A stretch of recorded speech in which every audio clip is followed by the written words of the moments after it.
After our two big wins, I was feeling myself, but I had to stay focused and get right back to work, getting into practice and just keep delivering dots on, unfortunately, my own defense. But we was finding our groove and I was finding chemistry with my receivers. And the more reps we got, the more I felt the lethality of our offense. And we knew going into this game versus New Mexico State that it was only about to be even more light work. This was the most confident I felt all season, and I knew it would only grow from here. And even though we ran out in this hostile crowd, I ain't let them bother me. I always knew no matter where I walked in, I was going to be the best player on the field. And now, just trying to show them again and continue our undefeated conference record. Coming out the gate, I knew we had to get the offense going with Crosby as he pounded his way forward for 5. And then I sat back, looked, and did what I did best. Hit them drag routes and let my receivers go to work. And just like that, we was in Aggies territory on the first drive. Jackson was already feeling himself, and this offense was already cooking as Crosby shoved the man out the way to get a big gain down to the 20. And once again, another first down, and this time we're going to give it to the other back. Fortunately, I can't remember his name right now, but boy, did he get into that end zone running hard. And now, just like that, we were up 6-0, and that offense moved like a well-oiled machine. And I knew running to the sideline looking at coach, hey, this offense, we about to be the greatest show in the conference. But at the end of the day, De Niro, shout out to my boy. Even though I couldn't remember your name earlier, you was absolutely cooking on that run, bouncing off of everybody on the way to the end zone.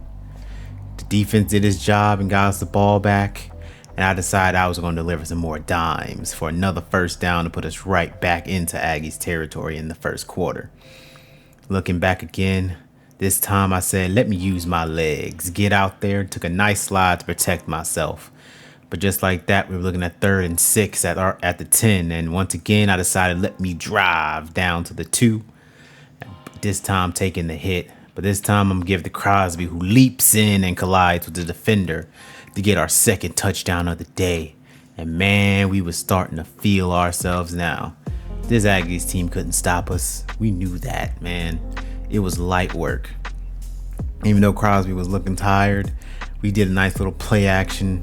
And I was looking around, looking. They had almost looked like everybody on a spy. But then I seen my tight end running up the field and delivered a dime down to the 45. We was moving at will, and this Aggies defense was just lost and confused. Eventually, they got back there on that blitz, and then they sent another one. But this time, I was ready. But unfortunately, the tight end dropped it. I thought it was a pretty good pass, but maybe a little bit too high for him. But that was the first punt of the day. When I got to the sideline, I told the boys we're not doing that again. And Crosby heard me because he was on a man amongst boys on that run, getting us down to the 17 with 2 minutes to go in the half. This time I delivered it out to Davenport, and this time he got all the way down to the 1. And on 1st and goal, a nice little dink down to get our 3rd score of the day. And this time a tight end said he was going to catch that, but I guess I did make it a little bit easy for him. But just like that, it was 21-0 going into the second half. And at this point, I said, let me just continue delivering. And as I delivered, the boys came up and played. We were just moving at will. Nate already had over 50 yards receiving as the tight end.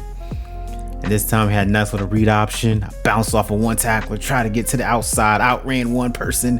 And I tried to stiff arm, but I ain't that strong yet. But we did get a 1st and goal at the 8. This time, Crosby, on a nice little jet pass, got into the end zone. And at that point, it was all but over. But, I mean, what's the fun if you can't put up some points, And with less than 20 seconds, man, I wanted one more. And I delivered an absolute dot down the sideline. Unfortunately, he fell to the ground. That would have been 6. But another 1st and 10 inside their 20.